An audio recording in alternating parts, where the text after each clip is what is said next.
I will pull up. So what do you want to do? It's the second slide. So I'll hand back to you. Yep, that sounds great. Okay, so we'll just have a minute and we'll go from there. Okay, so I'll share now and we'll have the full initial slide opening.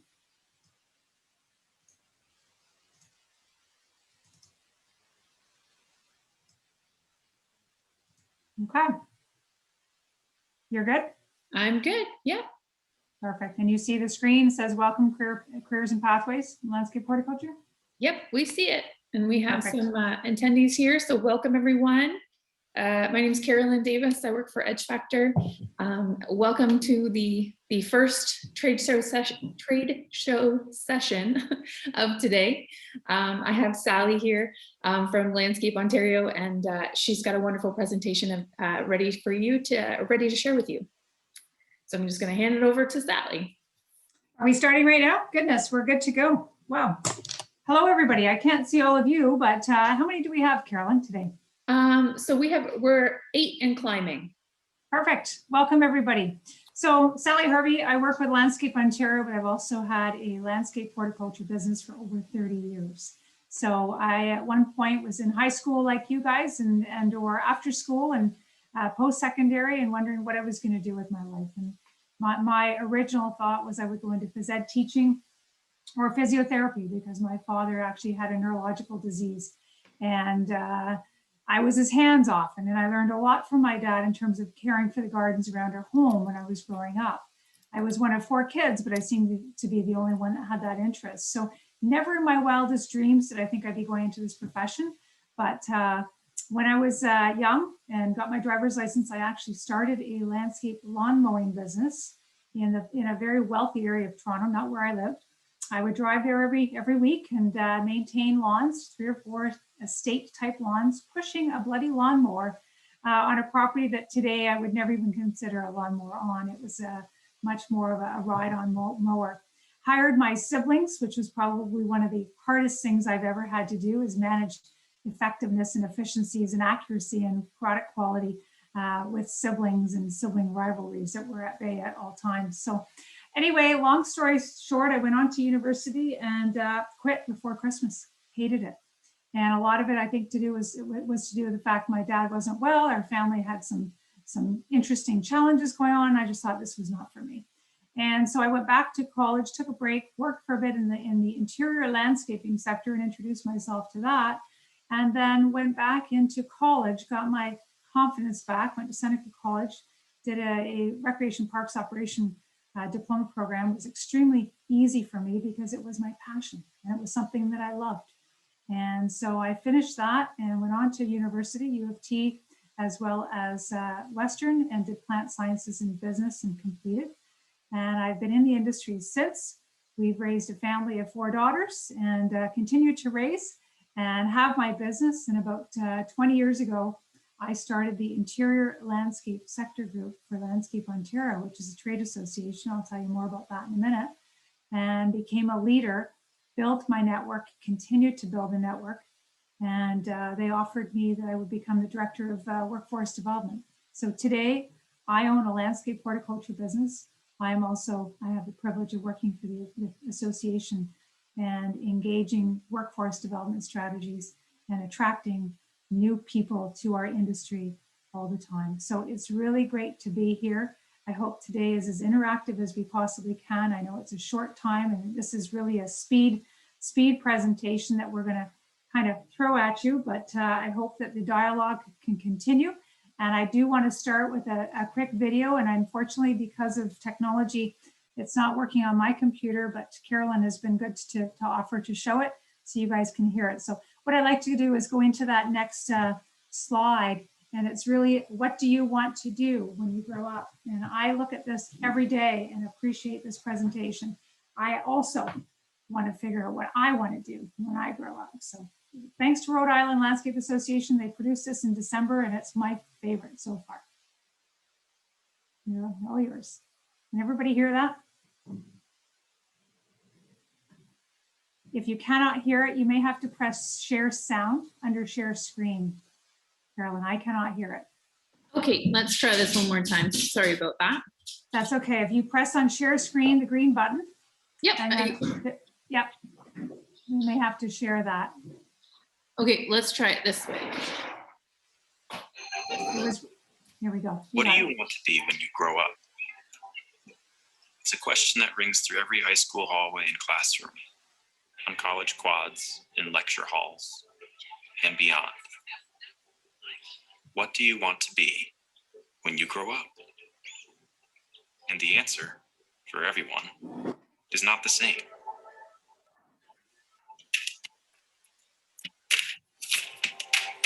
For some, the answer is found in the dirt, in the dust, and mixed in the concrete. It's found in the quest for placing that perfect stone, or in the perfect rows of seeds planted. Something small that grows inside. A passion that is nourished and fed and tended and groomed to grow into something big. Because it is all about the process of planning and designing and solving problems. And all along the way, creating a career that makes the world a better, more beautiful, more resilient, more sustainable, more colorful, and more delicious place to be. Because this knowledge and skill and mastery that grows and evolves into so many different kinds of classrooms, in the rain, in greenhouses, and on protected and stewarded shorelines. These are opportunities to work hard, to plant deep roots and to build strong foundations, and to follow in the footsteps of those tied to the land and waters of Rhode Island. An opportunity to learn and to grow your passion, to grow a sense of purpose, and to become part of the solution. So, what do you want to be when you grow up?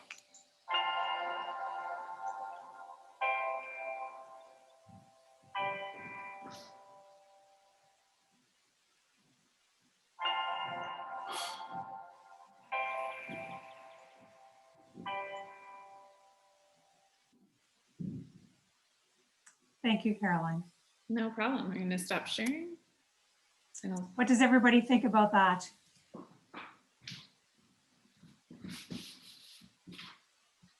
It's hard for me to see you, so I'll keep going, but let's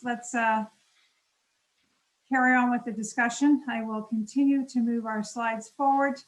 Any comments or questions about what you want to do when you grow up based on that video?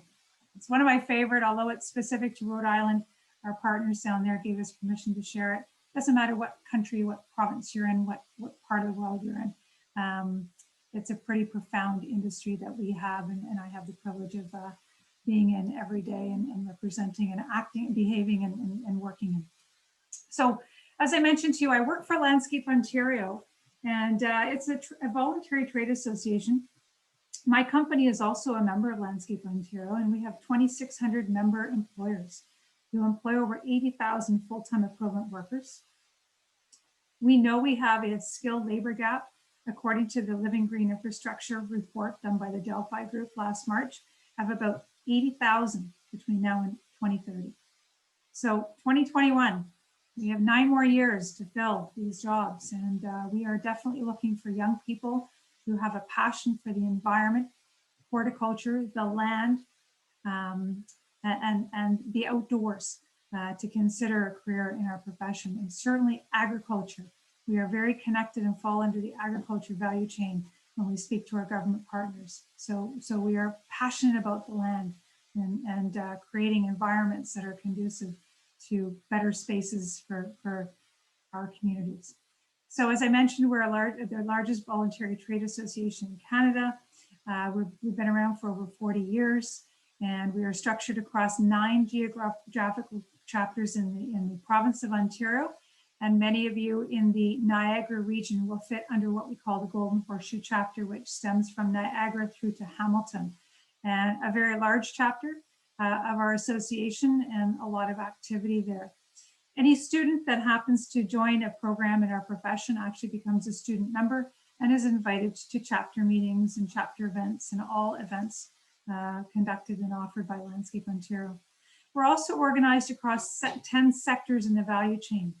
So in the value chain, we grow plants, we grow product, ornamental nursery growers, crop growers. We retail them in garden centers. We design them through the landscape design profession, landscape architects, landscape designers. We install them through our landscape contractor segment or sector. We manage the grounds through the grounds management. We manage turf through our turf management sector. We also have lighting, snow and ice management, irrigation, and as I mentioned to you earlier, I started the interior plantscape sector group. My company actually provides, designs, builds, and maintains interior landscapes in shopping centers, offices, and malls. As well, we design and build exterior landscapes, outside landscapes for residential homeowners only. We also have an educational division, and we teach horticulture skills in a number of different facilities across the province. And we also have a consulting firm, and we now work, after 30 years of being in business, we work for many municipalities and guide them in some of the work that they're doing. And most recently, we've been guiding the city of Thunder Bay in some landscape horticulture activity for their conservatory and their growing facilities that serve the city, the landscape needs for the city up there. So I would be remiss if I didn't mention to you too that a lot of what we do in this profession is focused on STEAM, not just STEM, STEAM. And you've probably heard STEM a lot, science, technology, engineering, and math. We also have added arts. Horticulture and landscaping is really a science and an art that's melded together that enables us to produce living green infrastructure. Any questions so far? I see a couple of chats going forward. Caroline? No questions so far. I'm just sort of popping in some key points from your talk. Thank you. Can I ask you to send everybody that link because they might want to peek at that again later on. We own 3 trade shows, Congress every year that we greet around 13,500 of our closest friends near Toronto. In our trade show this year, it was virtual, Green Trade in Ottawa. And those of you might know Canada Blooms. It's the annual festival that has been held along with the Home and Garden Show in Toronto, and we own half of that show as well. So what do we do as landscape professionals? I always call it, we protect and enhance lives. So we promote environmental stewardship through all we do. We're building stronger and vibrant communities through the design, build, and maintenance of living green infrastructure and the urban agriculture you see pictured there. We're enhancing the quality of life and health and wellness amongst our taxpayers in our communities. We know with COVID, we were one of the first industries allowed back to work in phase 1 last March, April. And the government has come to realize that the management of living green infrastructure has been vital to providing health and safety to our communities, keeping the outdoors strong and letting people get outdoors. We know that within the COVID environment, this has been a huge, huge thrust and a thread of awareness for our profession. And we offer fulfilling and diverse lifelong careers, and I'm certainly a testament to that. So what is the impact of our industry? Again, we're defined as natural vegetative systems and living green infrastructure. It includes urban ag, parks and open spaces, urban forests. We're involved in stormwater mitigation, stormwater management, wetlands and waterways, green roofs and living walls. So again, urban agriculture. We are growing food in our cities. My company has been growing food within ornamental gardens for 30 years. Interior landscaping clients for our interior landscaping clients, as well as our exterior landscaping. We grow herbs and veg for chefs and hotels. We've been doing this for years. And I will tell you that when our borders closed, I'm on a committee for the Agriculture Canada, when our borders closed with 911, we had enough food to feed Canadians for 1 week. So the government has been very, very focused in making sure that we as a nation understand where food comes from and how food is grown. And this is so important. There's nothing you take away and you don't arrive and think about a career or a hobby in horticulture at any stage of your life. please take away the food safety, food security message. It is a top priority to us in the horticulture field and the agricultural field and at the government level. Food safety, food security. Parks and open spaces, we design, build, and maintain them. This is what gets our communities out and about and healthy and connects communities to other communities as well. We manage urban forests, and the urban forest canopy has been very threatened with the emerald ash borer over the last 10 years. We know in Toronto alone, 8 million trees had to come down. And then we have to reforest. So huge opportunities for arborists and horticulturists and tree planters to restore our urban canopy, because we know the urban canopy is vital to carbon sequestration, air quality enhancements, and health and wellness of our communities. We are also very involved in stormwater management. We've probably never heard of so many storms coming at such frequency and affecting and impacting our communities in such negative ways. The insurance industry has been impacted, homes and lives have been impacted, and health and wellness for people who cannot abate the damages from water coming into homes. So we've developed a fusion landscape program with Peel and York Region, and we are currently expanding that across the province and engaging our landscape professionals in terms of the how to manage stormwater and relieve and reduce the burden on our stormwater systems at our municipalities. So we're trying to stop water from overflowing into our systems and actually capturing the water, letting the water percolate back down to the water table within a 24-hour period. So lots of work and science going and research going on in that space as well. And of course, we manage waterlands and wetways, very vital to our ecosystems. And green roofs, living walls is a new technology that's coming into popularity, both indoors and out. And in many communities, you will see them outside now as well. They can be as simply grown in a pallet, an old skid, and actually you can create pockets and grow outdoor veg walls as well, or they can be ornamental plants. So there's lots of opportunity in the profession there. This is a snapshot of thousands of different career opportunities that we have to offer. So it's really important that you understand that these are just some of the opportunities. And what we're trying to demonstrate here too is that we're not just about horticulture. We have heavy equipment operators, we have stonemasons, we have carpenters, we have turf specialists. Our irrigation contractors are often plumbers as well. Our lighting contractors are also electricians. Many of our horticulturists also become arborists. Many of us will specialize in pools and hot tubs and doing just a vast amount of different variety of tasks within designing, installing, and maintaining a landscape space. Some of our career pathways that we have, some of you might have heard of OYAP, Ontario Apprenticeship Program, SHSM, the Specialist Horticulture, Specialist High Skills Major in Horticulture and Landscaping is out there. Also Ag and Environment, we work with all programs.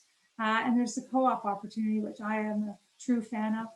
Some of you may join the industry through a pre-apprenticeship program. Some of you may go from school direct to workforce, and many of us have in the industry. Some of us will proceed along the apprenticeship program journey, and some will go to college or university. Some will go to college, back to the apprenticeship program, into the workforce. It's been really interesting for me to see the different pathways, and there's really no right pathway or wrong pathway to enter. It's what's right fit for you at each stage of your life. So it's really interesting how we've all come at this from many different perspectives. Some of the post-secondary education programs that we work with in the province, and again, there are many across the country that we work with as well, but anywhere from Niagara Park School of Horticulture, Niagara College, of course, Mohawk College, in your area, Brock also has some amazing environment programs, and we have a number of other programs further away from the Niagara area across the province. And we work with all of these schools at the post-secondary level. We work with all the SHSM programs, and we work closely with the educators and the teachers there to make sure that we're connecting the dots. Any questions, Carolyn? I'm seeing that chat number move up, but. Nope, no questions so far. I've just been, like I said, I've just been summarizing like SHSM, OYAP. I just mentioned that there's a few logos on this slide that are even presenting today. So wonderful. Perfect. And don't forget co-op too, so important, and Landscape Ontario is around to support students and co-op teachers in finding co-ops for you that are meaningful. So that's really important. I've taught at the high school level 2 horticulture programs, actually the first SHSM in horticulture landscape at White Oak School, and another program at West Credit in Mississauga. And we take that very seriously, that we have the right fit employers for your co-op experience. So we wanted to highlight, I missed a slide there somehow. We wanted to highlight a couple of our close colleagues. Mike Palermo actually started it as an SHSM in Notre Dame in Burlington. And I remember Mike's dad calling me many years ago. He's very young, but many years ago, and his dad said, please tell me my son should not take Mr. Neeson's horticulture SHSM class. And of course, I'm the wrong person for them to be calling. So anyway, that didn't go so well for him. His son joined the class. Mike is here, and he's been telling his story. And Mike was one of our panelists at a recent event. And we just want to make sure that we picture him here. Mike started through an SHSM program, as I said, in Burlington, went on to the University of Guelph, took a Bachelor of Science in Ag and Business. And he currently is the manager of Western Ontario sales for a company that supports farmers in producing soy sauce, soy milk, tofu. And he's now, in his spare time, finishing an MBA. So pretty amazing story there, and an incredible journey. We also have, as I mentioned, so that was the SHSM and university pathway. As I mentioned earlier, we have an apprenticeship pathway, and Landscape Ontario is actually a group sponsor. That means we register all horticultural technician apprentices and their employers in the province of Ontario. So we work closely with our apprentices and employers to make sure that the training and the skills development, that apprenticeship journey, is as productive and progressive as possible. So what is apprenticeship all about? You earn while you learn. You find a job with an employer, and Landscape Ontario is certainly here to help. And we sign you up in the system with the Ministry of Labor Training Skills Development. And it's basically, you receive a training standard skills logbook, and that logbook guides the apprentice and the employer and the trainers in terms of what skill sets need to be signed off on. You go to work, you're working for these employers for 5,400 hours, give or take. Some of you might take 8,500 hours. Some of you might be 5,402. Everybody's different. And as long as the skills sign-off book and the on-the-job hours are completed, you then also complete 2 12-week in-class sessions, either at Mohawk, Humber, Fanshawe, or Algonquin, over the winter months when we're not working as much. And you pay about $650 in tuition each year. You get $4,000 in grants over the journey from start to stop of your apprenticeship journey.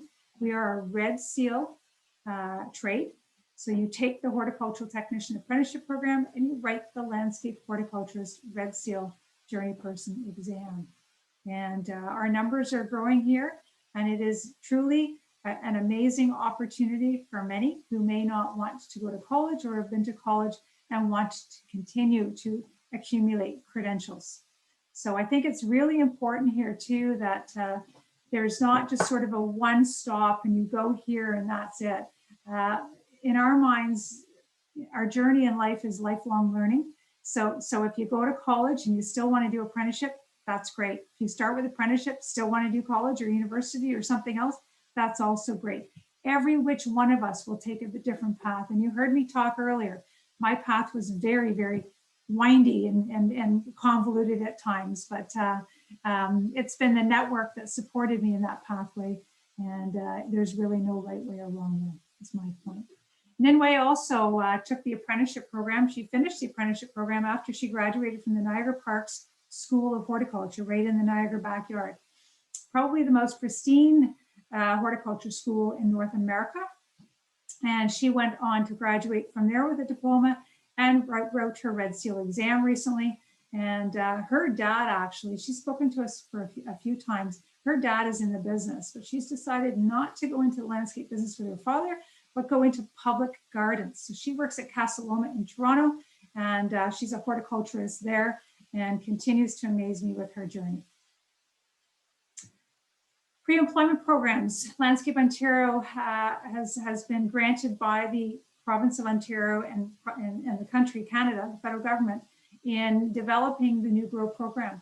So we've been very fortunate as part of our workforce development strategy to fill that skilled labor gap of 80,000 by 2030 to develop a new entrant green infrastructure training program for new workers that will provide opportunities for a introduction to the landscape and horticulture sector.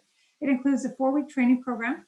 You must be 18 years of age, legally allowed to work in Canada. And this coming June, we'll be starting the next program, which will be a hybrid, 1 week online, face-to-face at Landscape Ontario. We'll be having buses coming in. And we did this last year from Hamilton downtown as well as Toronto downtown. So there'll be a hybrid online versus with face-to-face technical and employment skills training, followed by a 2-week paid placement in the industry with our employers. And we help connect to those jobs and employers with the participants, and then continue to support them in ongoing employment after. So our instructors in the program are landscape and horticulture industry experts, and we have an amazing team of employment industry specialists as well to support the soft skills. So as I said, our next intake is June 2021, and we will be posting our next sets of info sessions about the GROW program in the coming weeks. We're just winding down the first year and heading into year 2 in a couple weeks. And Anna was one of the graduates of that program. And Anna actually was in the social services industry. And we had many who wanted to transfer careers and many in the program who had never worked before. So it's a very diverse group. And Anna went on to after last fall's training program, to work with a company called Greenterrio. Carmine in Burlington continues to work for Greenterrio and continues to look forward to expanding her journey. And so it'll be interesting to see if she actually melds the social sciences in with horticulture and perhaps looking at some horticultural therapy. So there is a huge number of opportunities. I know that our time is coming close. Caroline, I think we're on time here, are we? Yeah, you're actually running a few minutes early, which is Perfect. always a great problem to have, right? Perfect. So if you'd like, I'd like to open it up to questions. And you know, in terms of talking about climate change and the impacts of climate change and how the environment to living green infrastructure impacts that, and certainly give you, well, what we can do is send this presentation in, unless Liz has already done that. This could be made available to any of the participants today and or at the event. Wonderful. Those are some of the key links. Go ahead.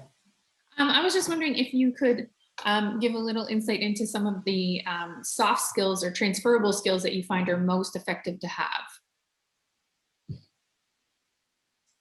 Self-awareness. So as we've gone through some of these programs with adult learners, it's been really interesting for me to be reading resumes, and there's a real disconnect with adult learners in the program as well as younger learners. And we do have a high school student in the program, and actually he's finishing his grade 12, getting past 4 credits with our program. But it's been interesting for me to see the lack of awareness amongst us in where our strengths and where we want to go. And it's really come through in the resumes, Carolyn. And I've written and I've been coaching and mentoring many of the participants on that, because we need to ask ourselves, what do we want to do when we grow up? And that's why I love that video, you know, and it's a journey. It's not a destination in my mind. So what have you done in the past? What do you think you like doing is really important for you guys all to think about. If I say guys, I think all of us and guys, and I hope I'm not, what is it we want to do? And starting out, so and it's not a life sentence. So if you start something you don't like, something else. That's what's so fascinating about this profession, is that it has so much to offer, such variety, and people tend to get pigeonholed and coached into, I must decide now what I'm going to do for the rest of my life, and don't do that. So the soft skills are really thinking about what you like. If you don't know what you like, I encourage you to go into co-op and try things out. In terms of soft skills, for me as a standard old. Your audio is cutting out, just in and out a little bit there, Sally, just so you know. I'm sorry. don't know what I can do about that. Is that Yeah, oh, it seems like you're back again. So then we had a question from someone if would I be able to do this if I've already have my grade 12? GROW program? Most are with grade 12 already. I was asking that, but we do have one young man who just actually graduated yesterday and finishing his grade 12. But yes, for 18 and up, and yes, for grade 12, and this is a great journey and starting point if you want to consider diploma, and we are matching the graduates of the GROW program to employers who are supporting individuals through the apprenticeship program as well. So it's a great segue into continuous development within the profession. Some of you may go from this program. Some of you might come with a sort of a love of carpentry or equipment management, equipment operation. You will get that in the profession. There will also be other pathways for you to proceed down as well. So did I answer your question on soft skills well enough? Be on time, understanding health and safety, self-awareness, making sure that you're finding employers that is a right fit for you. It's important for you to interview us as employers as it is for us to interview you as candidates. And it's just, if it's not going to be a right fit, don't bother. It's a waste of your time, and certainly there are a lot of employers out there. There's more of our employers than there are of job seekers. All right, and there was just another question here. Cynthia was hoping you could talk a little bit more about the GROW program. So she was interested in just learning some additional details. Maybe there's a website we can pop into the chat as well that she could visit. Yeah, it's right here on the last slide, www.growoutdoors.ca. It's we start our next season. I believe it's going to start May 31st. You can focus on either landscape installation, horticulture maintenance, or landscape installation, hardscape. There are two ways that you can decide to go. There's no wrong way or right way. It's just a matter of where people think they may want to pursue a career. We do an info session. Is it Cynthia?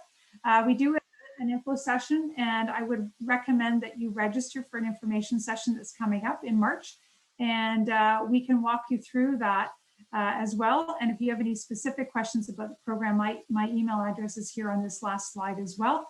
But it's essentially opening the door and an awareness for individuals to explore if this career might be right for them. And we have people coming from all walks of life, newcomers, people who have been, we've had a huge number from pharmacy from different countries. We've had from social services and just decide career change.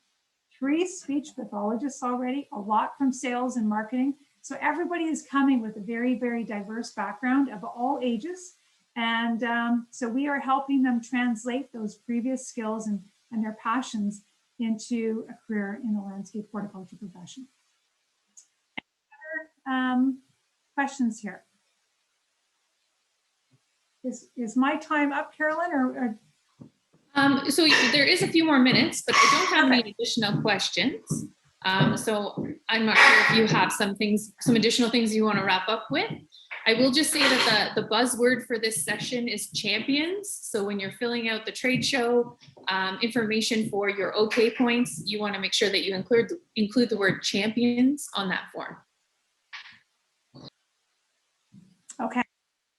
I am finished. I encourage you all to look at Green Careers Canada website on the bottom of the slide here, and certainly landscapeontario.com. And reach out to any of us at Landscape Ontario. We are eager to dialogue with you in terms of helping to see if this career might be a good fit for you, and how you might explore. We mentor many individuals collectively, but also one-on-one.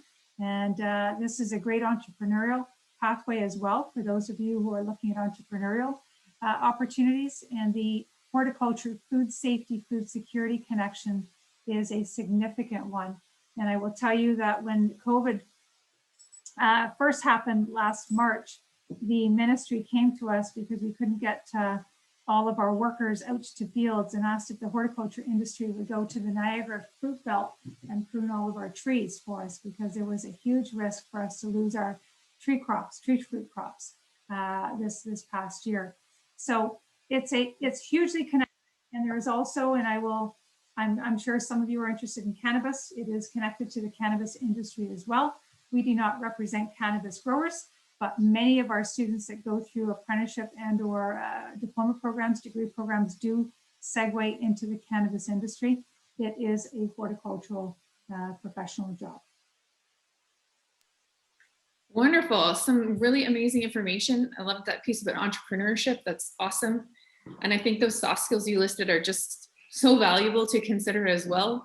And transferable skills, obviously, those are just so welcomed in many industries, but so nice to hear about the ones that are very valuable to yourself in the landscape industry as well. Great to be here. I hope that you have a great event, everybody, and don't be a stranger. If you have any questions, we are looking forward to hearing from you. Take care, stay well, enjoy the rest of your day. Wonderful. Thank you. Thank you so much. Have a great day. You too. Bye-bye.